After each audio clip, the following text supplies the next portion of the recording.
மசோதா மீது முடிவு செய்ய காலக்கெடு நிர்ணயித்தது எப்படி? உச்சநீதிமன்றத்திற்கு குடியரசுத் தலைவர் திரௌபதி முர்மு கேள்வி. உச்சநீதிமன்றத்திற்கே சவால் விடும் வகையில் குடியரசுத் தலைவர் நடந்து கொள்வதாக முதலமைச்சர் மு க ஸ்டாலின் கண்டனம். பாரதிய ஜனதா சார்பில் ஆளுநர் செயல்பட்டது வெட்ட வெளிச்சமாகிவிட்டதாகவும் அறிக்கை. ராணுவ அதிகாரி சோஃபியா குரேஷியை மத்திய பிரதேச பாஜக அமைச்சர் மத ரீதியாக விமர்சித்த விவகாரம். நாடு கடினமான சூழலில் உள்ள நிலையில் பொறுப்பல்லாத வகையில் பேசியுள்ளதாக உச்சநீதிமன்றம் கண்டனம். மத்திய பிரதேச அமைச்சரை காப்பாற்றும் விதத்தில் எஃப்ஐஆர் உள்ளதாக உயர்நீதிமன்றம் அதிருப்தி. பாஜக அமைச்சர் செய்த தவறின் விவரங்களை விரிவாக சேர்க்க வேண்டும் என்றும் ஆணை. தங்கம் விலை ஒரு சவரனுக்கு 1560 ரூபாய் சரிவு. சவரன் 68,880 ரூபாய்க்கு விற்பனை.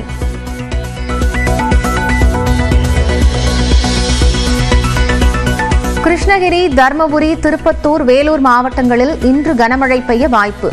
மழையின் போது 50 கிலோமீட்டர் வேகம் வரை பலத்த காற்று வீசக்கூடும் என்றும் வானிலை மையம் எச்சரிக்கை.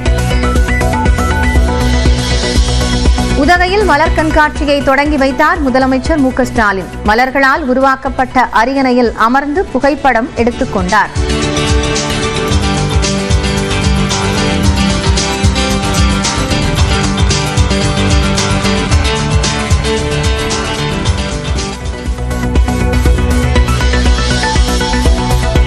சோழர் பாரம்பரியத்தின் சிறப்புகளை விளக்கும் வகையில் மலர் கண்காட்சி. 2 லட்சம் மலர்களால் வடிவமைக்கப்பட்டுள்ள ராஜராஜ சோழனின் அரண்மனை.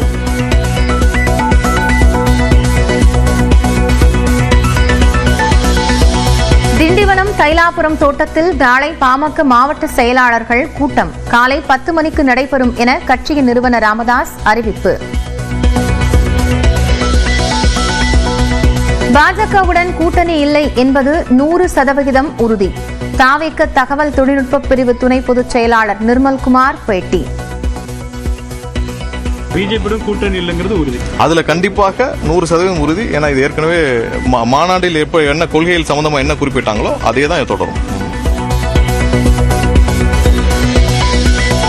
அவதூறு வழக்கில் சீமான் ஏன் ஆஜராகவில்லை என திருச்சி நீதிமன்றம் கேள்வி. இதுவே லாஸ்ட் சான்ஸ் என நீதிபதி எச்சரிக்கை. இருட்டுக்கடை விவகாரம் தொடர்பாக நெல்லை காவல் ஆணையர் அலுவலகத்தில் விசாரணைக்கு ஆஜரான நயன் சிங் போலி உயில் தயாரித்து மோசடி செய்ததாக சகோதரி கவிதா அளித்த புகார் தொடர்பாக விளக்கம். ஒகேனக்கல் காவிரி ஆற்றில் நீர்வரத்து வினாடிக்கு 5000 கன அடியாக உயர்வு. தமிழக எல்லைப்பகுதியில் மழையை அடுத்து நீர்வரத்து அதிகரிப்பு.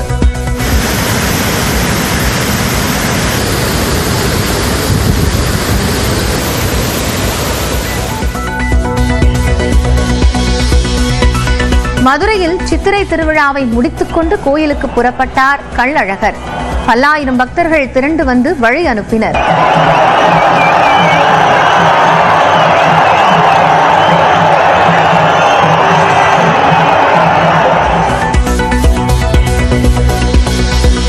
திருப்பதி மலையில் செயல்படும் தனியார் ஹோட்டல்களில் இந்திய உணவுகளுக்கு மட்டுமே அனுமதி.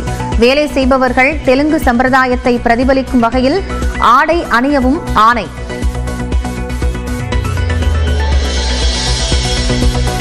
பீகாரின் தர்பங்காவில் காவலர்களால் ராகுல் காந்தி தடுத்து நிறுத்தம்.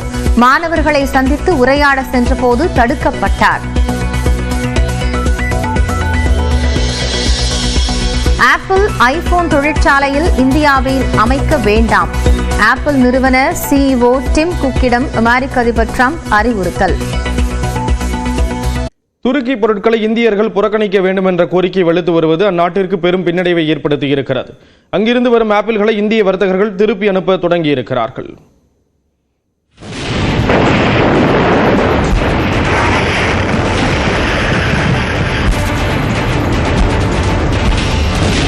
இந்தியா பாகிஸ்தான் நாடுகளுக்கு இடையிலான மோதலில் பாகிஸ்தானுக்கு ஆதரவளித்த வெகு சில நாடுகளில் துருக்கியும் ஒன்று. ஆபரேஷன் சிந்தூரின் போது பயங்கரவாதிகளின் முகாம்களை இந்தியா தாக்கி அடித்ததற்கு துருக்கி வெளிப்படையாக கண்டனம் தெரிவித்தது. இதேபோல் அசர்பைஜானும் பாகிஸ்தானுக்கு ஆதரவளித்து வருகிறது. இந்தியா பாகிஸ்தான் மோதலின் போது துருக்கி விமானப்படையின் C-130 ஜெட் விமானம் பாகிஸ்தானுக்கு வந்தது. இதேபோல கடந்த வாரம் துருக்கியின் போர்க்கப்பல் ஒன்றும் கராச்சி துறைமுகத்திற்கு வந்தது.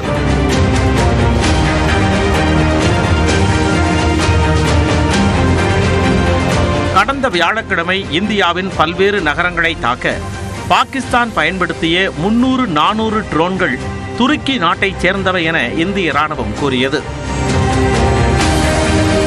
துருக்கியில் இருந்து மார்பிள், ஆப்பிள், தங்கம், காய்கறிகள், சிமெண்ட், கனிம எண்ணெய் உள்ளிட்ட பொருட்களை இந்தியா இறக்குமதி செய்கிறது. துருக்கி பாகிஸ்தானுக்கு உதவி புரிவதால் அந்த நாட்டிலிருந்து இறக்குமதி செய்வதை நிறுத்த வேண்டுமென பல்வேறு தரப்பினரும் கோரிக்கை விடுத்து வருகின்றனர். இதன் ஒரு பகுதியாக துருக்கியில் இருந்து வந்த ஆப்பிளை மும்பை வியாபாரிகள் திருப்பி அனுப்பி வருகின்றனர். பழ வியாபாரிகள் துருக்கி ஆப்பிள்களை இனி இறக்குமதி செய்வதில்லை என மும்பை பழ வியாபாரிகள் தெரிவித்துள்ளனர். இதனால் அந்நாட்டிற்கு 1200 முதல் 1500 கோடி ரூபாய் வரை வர்த்தக பாதிப்பு ஏற்படும் என கூறப்படுகிறது. துருக்கியில் இருந்து மார்பிள் இறக்குமதி செய்வதை நிறுத்த உதய்பூர் வியாபாரிகள் ஒருமனதாக முடிவு செய்துள்ளனர். இந்தியா ஆண்டுதோறும் சுமார் 14 முதல் 16 லட்சம் டன் மார்பிளை இறக்குமதி செய்கிறது. இதில் 70% துருக்கியில் இருந்து வருகிறது. இதனால் துருக்கிக்கு பெரும் வருவாய் இழப்பு ஏற்படும் என்று கணிக்கப்பட்டுள்ளது. இதேபோல் துருக்கி மற்றும் அசர்பைஜான் நாடுகளுக்கு செல்வது கணிசமாக குறைந்துள்ளது.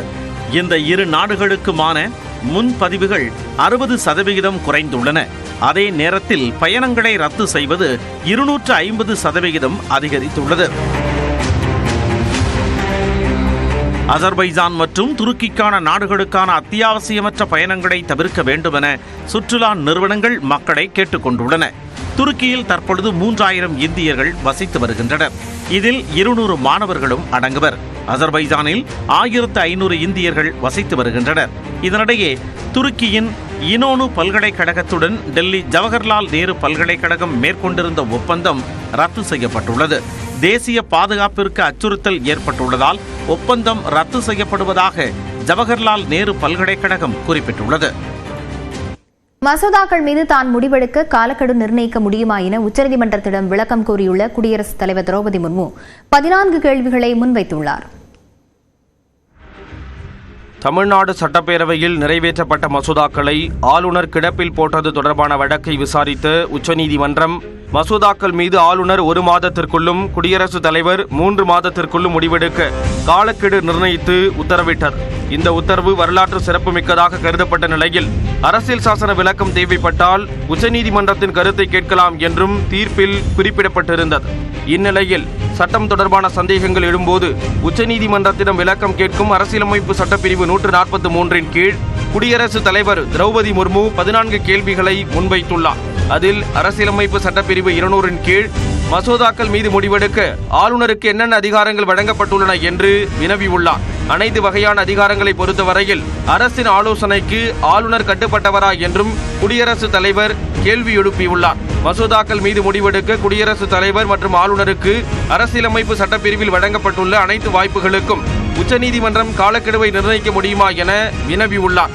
மேலும் குடியரசுத் தலைவர் மற்றும் ஆளுநர் எவ்வாறு செயல்பட வேண்டும் என்பதை உச்சநீதிமன்றம் பரிந்துரைக்க முடியுமா என்றும் திரௌபதி முர்மு கேள்வி எழுப்பியுள்ளார். குடியரசுத் தலைவர் மற்றும் ஆளுநர் தங்கள் அதிகாரங்களுக்கு உட்பட்டு மேற்கொள்ளும் செயல்களுக்கு நீதிமன்றத்தில் பொறுப்பாக மாட்டார்கள் என்ற அரசியலமைப்பு சட்டப்பிரிவு 361 மசோதாக்களுக்கு ஒப்புதல் வழங்கும் விவகாரத்திற்கு செல்லுபடியாகாதா என்றும் வினவியுள்ளார். குடியரசுத் தலைவர் மற்றும் ஆளுநரின் முடிவுகளை தனது சிறப்பு அதிகாரமான சரத்து 142 கீழ் உச்சநீதிமன்றத்தால் மாற்ற முடியுமா என்று கேள்வி எழுப்பியுள்ள திரௌபதி முர்மு மாநில சட்டப்பேரவையில் நிறைவேற்றப்படும் மசோதாக்களை ஆளுநரின் ஒப்புதல் இன்றி சட்டமாக்க முடியுமா என்றும் விளக்கம் கோரியுள்ளார்.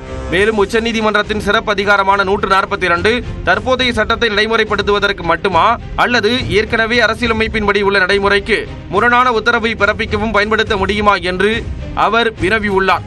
சரத்து 145 3 உட்பிரிவின்படி அரசியலமைப்பு விளக்கம் தொடர்பான வழக்கை குறைந்தபட்சம் 5 நீதிபதிகள் கொண்ட அமர்வுக்கு உச்சநீதிமன்றம் அனுப்புவது கட்டாயமில்லையா என்றும் குடியரசுத் தலைவர் கேள்வி எழுப்பியுள்ளார். இந்நிலையில் சீராய்வு மனு தாக்கல் செய்தால் இது தொடர்பான தீர்ப்பு வழங்கிய அமர்வை விசாரிக்கும் என்பதால் அரசியல் சாசன பிரிவு 143 பயன்படுத்தி குடியரசுத் தலைவர் வாயிலாக மத்திய அரசு உச்சநீதிமன்றத்தை அணுகியுள்ளது. எனவே மசோதாக்களுக்கு ஒப்புதல் அளிப்பது தொடர்பான விவகாரம் அரசியல் சாசன அமர்வில் விசாரணைக்கு எடுத்துக் கொள்ளப்பட வாய்ப்பு ஏற்பட்டுள்ளது.